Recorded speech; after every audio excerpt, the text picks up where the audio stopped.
Hello student, मैं शिवानी सोलन आपका welcome करती हूँ आपके अपने यूट्यूब चैनल एसएससी बुलेट पर। आज हम इस क्लास के अंदर डिस्कस करने वाले कुछ इंपॉर्टेंट क्लोज टेस्ट को सीजीएल के आपकी जो क्लास में आज मैं डिस्कस करूंगी। ये सारे क्लोज टेस्ट आपके ऑलरेडी सीजीएल के एग्जाम में आ चुके हैं। सबसे पहले मैं आप सभी बच्चों को बोलना चाहती हूँ रामनवमी की आप सभी बच्चों को बहुत बहुत शुभकामनाएं।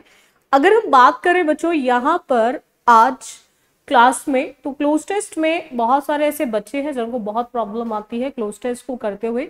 उनको ये समझ नहीं आता कि क्या हमारी ग्रामर अच्छी होनी चाहिए या वोकैबुलरी बहुत अच्छी होनी चाहिए या हमें रीडिंग पार्ट को बहुत स्ट्रांग करें, बहुत अच्छा करें तभी हम इसको कर सकते हैं। तो ऐसा बिल्कुल भी नहीं है। अगर आपको क्लोज टेस्ट के लिए ऐसा बिल्कुल नहीं है कि रीडिंग बहुत अच्छी है तो आप क्लोज टेस्ट कर लोगे। क्लोज टेस्ट के लिए आपको ग्रामर को भी अच्छा करना पड़ेगा। और अगर आप एसएससी की तैयारी कर रहे हो तो आपको ध्यान रखना एसएससी आज भी उसका झुकाव जो है वो कहीं ना कहीं ग्रामर पार्ट की तरफ ज्यादा है। ठीक है, आप पेपर का जब एनालिसिस करोगे, या मैंने बहुत सारी वीडियो डाली हुई है जिसमें मैंने बताया भी है कि आज भी एसएससी जो है वो सबसे ज्यादा झुकी हुई है किस और, ग्रामर की ओर। ठीक है, चाहे वो क्लोज टेस्ट के थ्रू झुकी हो, चाहे वो एरर डिटेक्शन, इंप्रूवमेंट, फिलर के फॉर्म में हो, तो आपको ग्रामर पार्ट को अपना बहुत अच्छा करना है। ठीक है, जिन स्टूडेंट को ग्रामर में बहुत ज्यादा प्रॉब्लम है तो वो एसएससी बुलेट के प्लेलिस्ट पे जाएं, वहां पर आपको गोल्डन रूल्स मिलेंगे। उन गोल्डन रूल्स में मैंने वो सारे इंपॉर्टेंट रूल्स कराए जो आपके एग्जाम्स में सबसे ज्यादा पूछे जाते हैं। ठीक है, तो आप उनको जरूर चेक करें। बाकी जिन स्टूडेंट को इंग्लिश फाउंडेशन बैच चाहिए, आप बच्चे इंग्लिश फाउंडेशन बैच ले सकते हैं। प्ले स्टोर पे जाएं और वहां से आप एसएससी बुलेट एप्लीकेशन को डाउनलोड करें। बैच के अंदर आपको ग्रामर, वोकैबुलरी और रीडिंग तीनों सेक्शन मिलेंगे। ये जो बैच है ये आपके प्री मेंस दोनों के लिए है।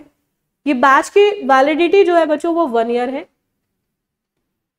इसके अलावा आप एसएससी बुलेट एप्लीकेशन पे जाके आप बच्चे मॉक टेस्ट की सीरीज भी लगा सकते हैं। वहां पर आप बच्चे मॉक टेस्ट की सीरीज भी लगा सकते हैं। चलेगा, स्टार्ट करते हैं सेशन को। जरा फर्स्ट क्वेश्चन देखेंगे आप सभी बच्चे। There is always something so fascinating about trains and journeys। मतलब हमेशा कोई एक चीज होती है जो हमें ट्रेन की जर्नी की ओर, है ना, ट्रेन या जर्नीज की ओर, यात्राओं की ओर हमें बहुत ज्यादा आकर्षित करती है। फैसिनेट मतलब जो चीज आपको अपनी ओर खींचने का काम करे। ठीक है, देयर डैश सर्टेन सिंबल्स। आपने देखा होगा जैसे ट्रेन वगैरह में सफर करते होंगे तो ट्रेन में जब आप यात्रा कर रहे होते हो तो कुछ साइन सिंबल वगैरह उनमें होते हैं। ठीक है, तो आपको चेक करना है यहां पर कि वर का इस्तेमाल करोगे, आर का, हैड बीन या फिर विल बी। अब मैं आपको बोलूं यहां पे आप रीडिंग से कर लोगे, नहीं, इसके लिए आपको ग्रामर की नॉलेज होना जरूरी है। अगर आपका ग्रामर वाला पार्ट बहुत अच्छा है तो आप आसानी से इस क्वेश्चन को कर सकते हो। ठीक है, सबसे पहले आप चेक करो टेंस कौन सा है पैराग्राफ का, यानी कि पैराग्राफ आपको किस टेंस में दे रखा है। ठीक है, हमें यहां इज से हमें क्लियर हो गया कि हम बात कर रहे हैं किसकी, प्रेजेंट की। तो सबसे पहले वो दो ऑप्शंस को हटा दो जो पास्ट में दे रखे हैं, फिर उसके बाद उस ऑप्शन को हटा दो जो फ्यूचर में दे रखे हैं। हम बात कर रहे हैं प्रेजेंट की, तो प्रेजेंट में एक ही ऑप्शन है, वो है हमारा आर। और जितने भी स्टूडेंट यहां पर आर को करेक्ट बोल रहे हैं उन सभी का बिल्कुल करेक्ट है। अब उसमें क्या होते हैं, कुछ सिंबल वगैरह होते हैं, साइन वगैरह होते हैं। ठीक है, inside and outside of the train, train के अंदर भी होते हैं, ट्रेन के बाहर भी होते हैं। The dash of most of them might not be known to everyone. अब बहुत सारे उनमें से ऐसे भी होते हैं जिन्हें हर व्यक्ति उनके क्या नहीं जानता, उनके सेंसेस को नहीं जानता, उनके चार्ज को नहीं जानता, उनके वर्ड को या उनके मीनिंग्स को नहीं जानता। मतलब हर व्यक्ति, हो सकता है कि हर व्यक्ति उनके किसको नहीं जानता, जो वो साइन सिंबल वगैरह बने होते हैं ट्रेन के बाहर और अंदर, उनके किसको नहीं जानता, उनके सेंसेस को, उनके चार्ज को, इनके वर्ड को या मीनिंग्स को। तो बहुत सारे ऐसे व्यक्ति होते हैं जिन्हें उनके मीनिंग्स नहीं पता होते हैं। ठीक है, तो most of them might not be known to everyone, मतलब उनमें से बहुत सारे ऐसे होते हैं साइन एंड सिंबल जिनके मीनिंग हर एक व्यक्ति को नहीं पता होते हैं। जितने भी स्टूडेंट इसका आंसर मीनिंग्स बोल रहे हैं कि उनमें से बहुत सारे ऐसे सिंबल साइन होते हैं जिनके मीनिंग हर एक व्यक्ति को ना पता हो। ठीक है, चलो नेक्स्ट आते हैं थर्ड ब्लैंक के लिए, जरा चेक करो। आफ्टर दैट उसने बोला dash you are a frequent traveller or not, you may have. अब बात हो रही है अगेन ब्लैंक के बाद, चाहे आप फ्रीक्वेंट ट्रैवलर हो या फिर नहीं। अब और के साथ आपको नॉट दे रखा है। अगेन ग्रामर की नॉलेज है तो आसानी से आप कर लोगे।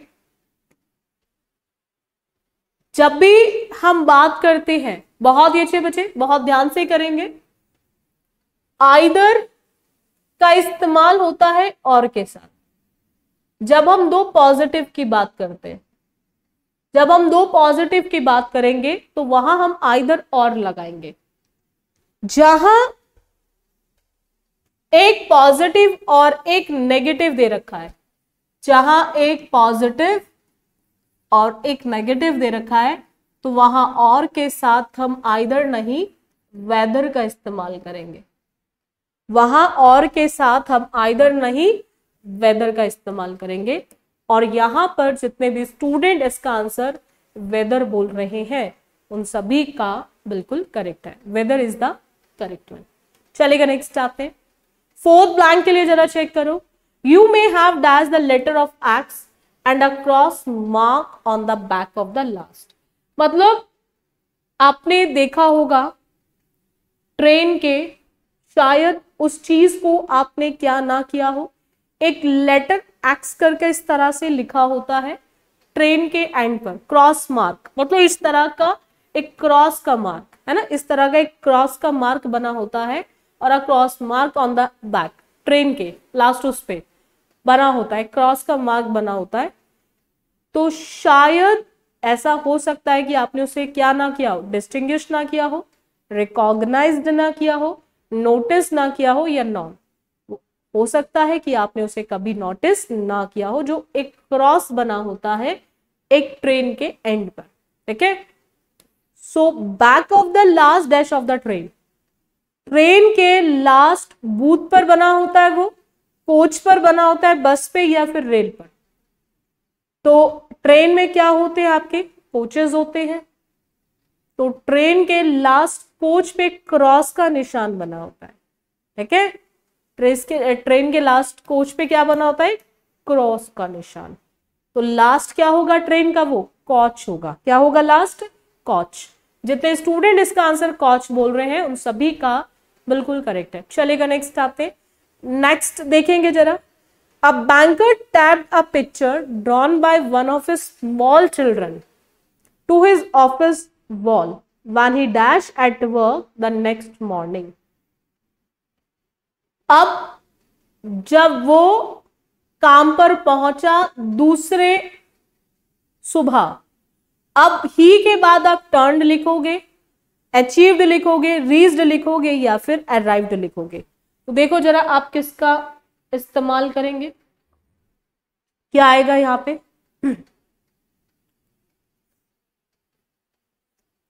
आप टर्न्ड लिखेंगे, बिल्कुल सही है। बैंगर ने टैप की एक पिक्चर जो ड्रॉन की गई थी एक स्मॉल चिल्ड्रन के द्वारा, one of a small children to his office wall.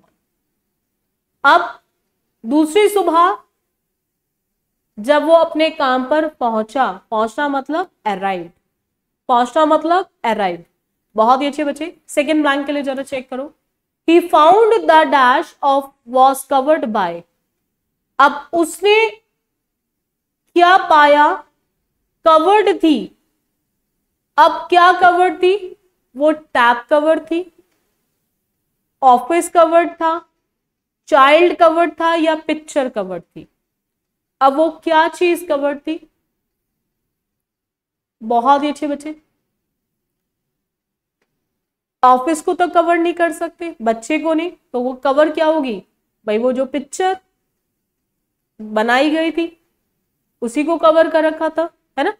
तो वो पिक्चर क्या थी, कवर्ड थी, अंडरस्टूड है। थर्ड ब्लैंक के लिए जरा चेक करो, कवर्ड की गई थी by a dash, by a dash notice, किस उससे कवर्ड की गई थी, एक सब्सटेंशियल नोटिस से, एक लार्ज या जेनरस या फिर कंसिडरेबल नोटिस से, किस उससे वो कवर्ड की गई थी, उसको किस उससे कवर किया गया था। जेनरस व्यक्ति, दरियादिल जो लोग होते हैं, कंसिडर करने वाली जो चीज हो, है ना, बहुत ही अच्छे बच्चे, बिल्कुल सही है। एक लार्ज नोटिस से उसको क्या कर रखा था, कवर कर रखा था, बहुत ही अच्छे बच्चे। नेक्स्ट आते, फोर्थ ब्लैंक के लिए जरा चेक करो, saying he was in dash of company policy, जिसमें कहा जा रहा है कि वो है किसमें, कंपनी की पॉलिसी में, किस उसमें, वायलेशन, डैमेज, इंटरप्शन या फिर डिस्ट्रप्शन।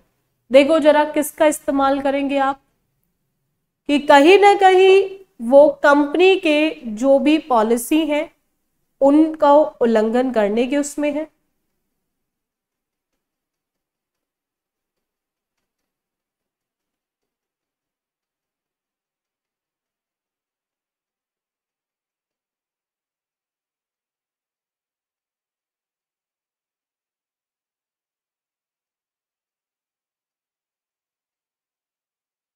बहुत ध्यान से देखेंगे जरा सभी बच्चे,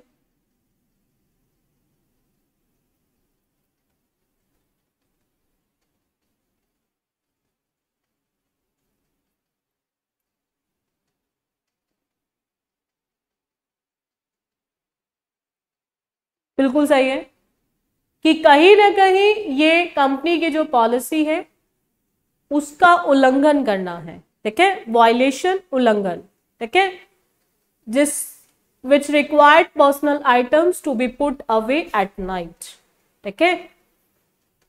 तो जितने भी स्टूडेंट इसका आंसर वायलेशन बोल रहे हैं उन सभी का बिल्कुल करेक्ट है। नेक्स्ट देखो फिफ्थ, आफ्टर दैट उसने क्या बोला, फिफ्थ ब्लैंक में देखो, dash our reaction was not just petty, it risked demotivating the banker completely, in short it defied common sense। अब यहां पर this लगाओगे, which लगाओगे, या फिर that, या फिर such। अब a रिएक्शन है तो this और that का इस्तेमाल तो नहीं कर सकते, या तो this का यूज होगा वर्ब के साथ, ठीक है, या फिर this before noun, that before noun, और विच का भी सेम केस है। तो यहां पे क्या होगा, such our reaction was not just petty, ठीक है। जितने भी स्टूडेंट इसका आंसर सच बोल रहे हैं उन सभी का बिल्कुल करेक्ट है। चलेगा नेक्स्ट आते हैं, the greedy man rushed home to tell his wife and daughter about his wish, all the dash touching the objects in his path and watching.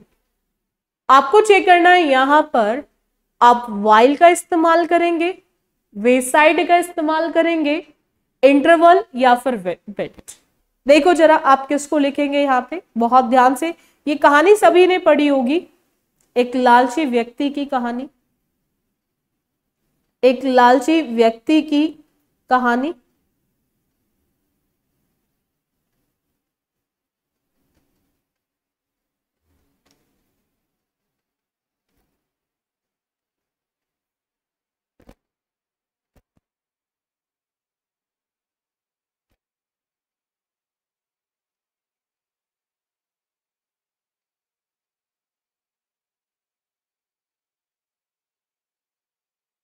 बहुत सारे ऐसे लोग होते हैं जो लालच में रहते हैं, वो चाहते हैं कि जिस चीज को हाथ लगाए वो सोना बन जाए, है ना।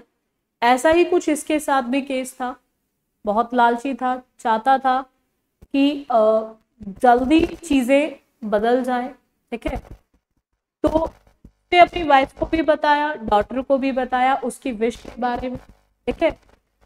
अब all the dash touching the object in his path, all the के साथ आप क्या यूज करोगे, वाइल, बेसाइड, इंटरवल या फिर बेट, किसका इस्तेमाल करेंगे? बहुत ध्यान से देखेंगे जरा सभी बच्चे, किसका इस्तेमाल करेंगे?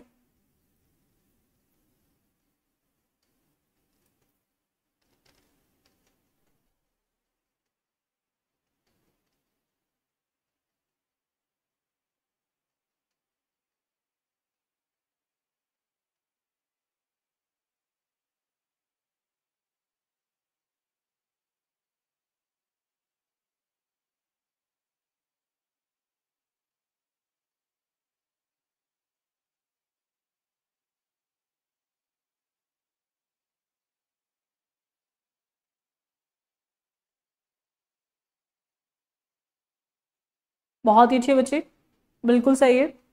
जितने भी स्टूडेंट इसका आंसर वाइल बोल रहे हैं उन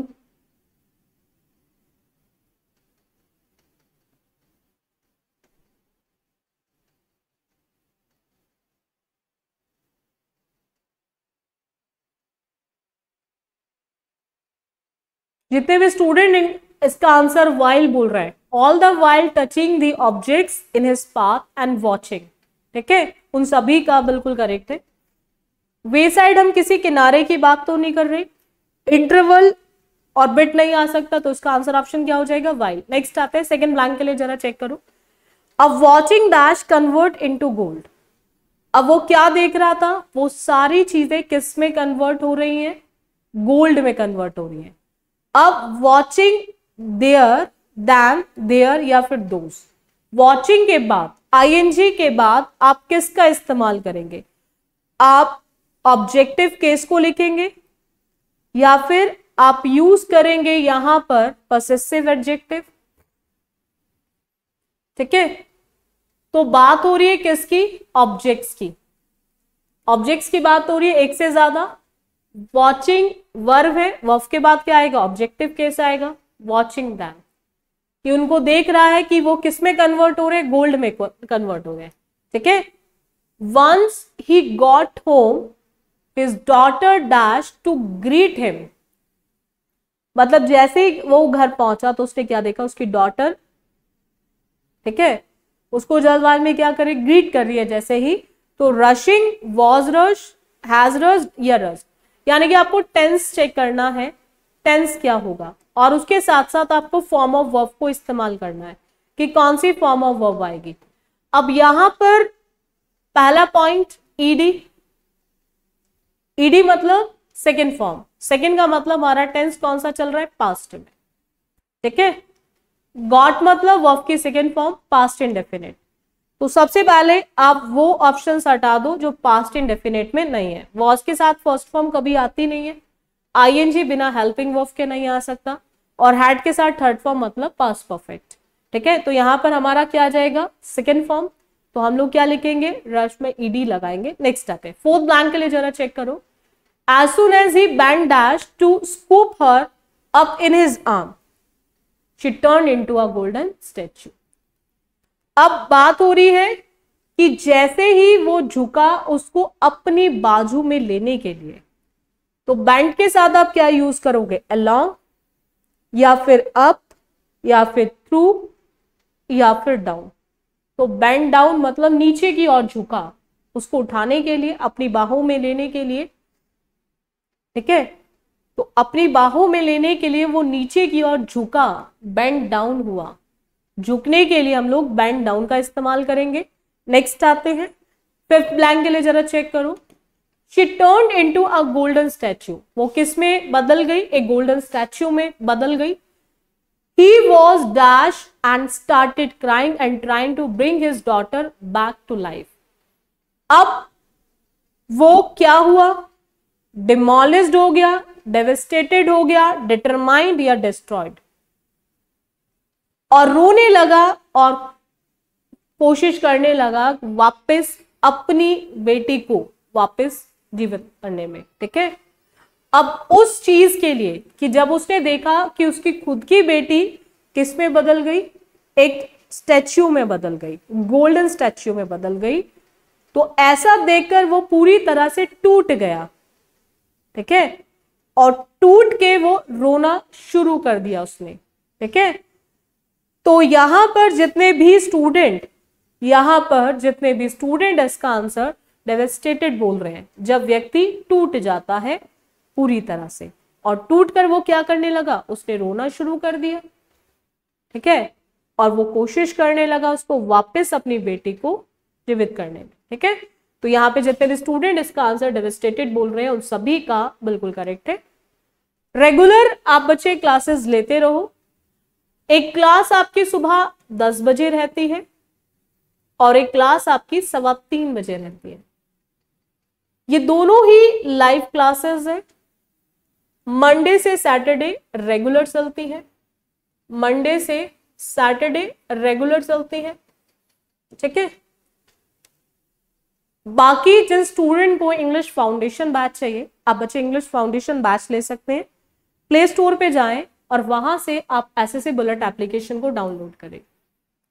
बैच में आपको ग्रामर, वोकैबुलरी और रीडिंग तीनों सेक्शन मिलेंगे। इसके अलावा आपको मॉक टेस्ट की सीरीज भी मिलेगी एसएससी बुलेट एप्लीकेशन पर। और आप बच्चे चाहते हैं लाइव क्लासेस की पीडीएफ, तो उनकी पीडीएफ के लिए आपको टेलीग्राम पर जुड़ना होगा, ठीक है। टेलीग्राम का लिंक डिस्क्रिप्शन में मिल जाएगा, वहां पर आप कनेक्ट हो जाए। जितनी भी लाइव क्लासेस होते हैं उनके पीडीएफ आपको वहां पर, प्लस जो भी नोटिफिकेशन अपडेट्स है वो भी आपको वहां पर मिल जाएंगे, ठीक है। सो रेगुलर क्लासेस लेते रहो और जुड़े रहे आप मेरे साथ एसएससी बुलेट पर, ठीक है। सो आज के लिए इतना रखें। So thank you student for this session. बाकी करेंगे नेक्स्ट क्लास में। क्लासेस आपको अच्छी लगती है तो आप बच्चे जरूर क्लासेस को लाइक और शेयर कर दिया करो।